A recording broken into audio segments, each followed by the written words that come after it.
দেখ তাহলে প্রথম যেদিন ক্লাস হয়েছিল আমি একটা জিনিস তোদের বলেছিলাম যে কিছু বেসিক শেপ হয় যেগুলো আমাদের ড্রয়িং আঁকতে হেল্প করে। তো বেসিক শেপ গুলো কি ছিল আগে বলা আমাকে?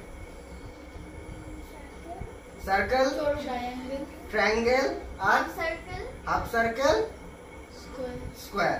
মানে যেটা তুই চতুর্ভুজ বলতে যাচ্ছিস বেরোলো না মুখ থেকে।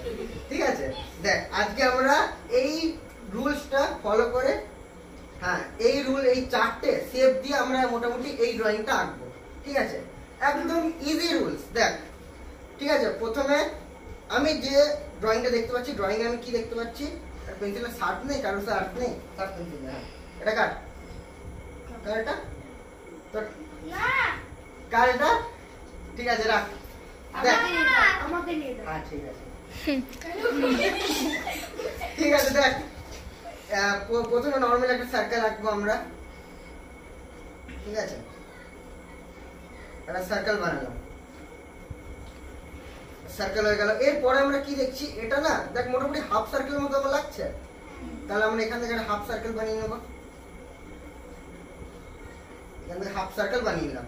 এবার আমাদের টাস্ক কি? আমরা একটু বডি পার্ট, আগে আমি কি বলেছিলাম যে আমরা হুবাহু একদম ড্রয়িং প্রথম থেকে শেষ করব না, যেটা তোরা করলি। আগে আমরা একটা বেসিক স্ট্রাকচার বানিয়ে নেবো।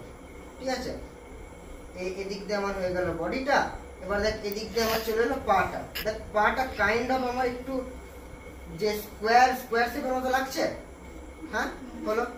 তারপর আমি কি বানাবো? এখান থেকে আমি পেটটা বানিয়ে নেবো এমনি করে, হয়ে গেল। এরপর আমি কি বানাবো? এখান থেকে একটা পা বানিয়ে নিলাম, এই দিক দিয়ে যে রাইটটা পা আছে ওটা বানিয়ে নিলাম। এরপরে আমি লেজটা বানিয়ে নিলাম। আমার ট্র্যাকচার চলে। এখান থেকে যদি আমি একটা করে ট্রায়াঙ্গেল এমনি করে বানিয়ে নিই। আচ্ছা আমার বেসিক শেপটা এলো বিড়ালের মতন। ঠিক আছে, কতক্ষণ লাগলো? খুব জোর আমার 1 মিনিট। তোদের আমি 12 মিনিট সময় দিলাম। আমি এইটা চাইছিলাম, এইটা তোদের কাছ থেকে। এবার দেখ, এবার বলবি দাদা এইটা বানিয়ে এবার আমি বিড়ালটা বানাবো কি করে? এবার দেখ সিম্পলি কিছুই নেই, ট্র্যাকচারের উপর আমি শুধু মাল মশলা ঢুকাবো। ঠিক আছে, দেখ তাহলে কেমন করে।